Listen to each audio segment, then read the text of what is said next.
ایک شور اپنی بیوی کو لے کر مولوی کے پاس گیا اور کہنے لگا، مولوی صاحب یہ میری زوجہ ہیں، ان پر اچانک اسیب کا حملہ ہوا ہے، شاید جن ہے۔ مولوی صاحب نے دم درود کیا تو جن باتیں کرنے لگ گیا۔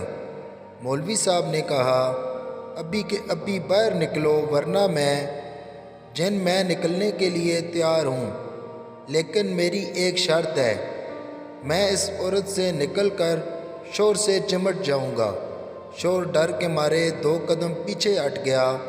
مولوی صاحب یہ نہیں ہو سکتا، لیکن آپ اس عورت کے شور سے کیوں چمٹ جانا چاہتے ہیں؟ جن نے کہا، کیونکہ یہ نماز نہیں پڑھتا۔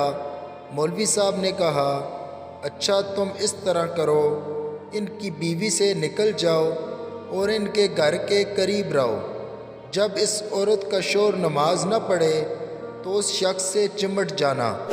جن نے کہا، ٹھیک ہے، اور پھر جن نکل جاتا ہے۔ چند دن بعد عورت مولوی صاحب کو فون کر کے شکریہ ادا کرتی ہے کہ اب نہ صرف ان کا شور صف اول میں نماز پڑھتا ہے، بلکہ اکثر مسجد کا دروازہ بھی وہی کھولتا ہے اور اذان بھی دیتا ہے۔ یہ حقیقت بعد میں کھلی کہ اس عورت کو جن کچھ نہیں چڑھا تھا، اس نے شور کو نماز کا پابند بنانے کے لیے یہ واردات کی تھی۔